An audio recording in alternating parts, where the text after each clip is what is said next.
এবার নির্বাচন নিয়ে জানাবো একটি ভিন্নধর্মী খবর। ভারতের ফতেহপুর সিক্রির বাসিন্দা হাসনুরাম নামের এক ব্যক্তি জীবদ্দশায় দাঁড়িয়েছেন ৯৯টি নির্বাচনে।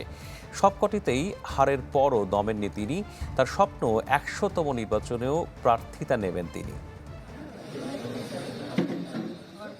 এক জীবনে নির্বাচনে দাঁড়িয়েছেন ৯৯ বার, হেরেছেন যার ৯৮টি। বলছি ভারতের হাসনুরাম আম্বেদকারের কথা। সম্রাট আকবরের এলাকা ফতেপুর সিক্রির বাসিন্দা হাসনুরাম প্রথম নির্বাচনে দাঁড়ান ১৯৮৫ সালে।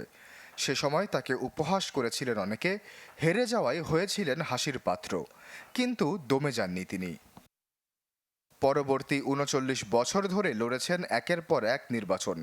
কেরানির চাকরি করেও নিজেই বহন করেন প্রচারণার সব খরচ। পরিবারের কাছ থেকেও পেয়েছেন পূর্ণ সমর্থন। ৭৯ বছর বয়সী হাসনুরামের স্বপ্ন, জীবদ্দশায় ১০০টি নির্বাচনে অংশগ্রহণ করতে চান তিনি। আশ্বাস চৌধুরী, চ্যানেল 24।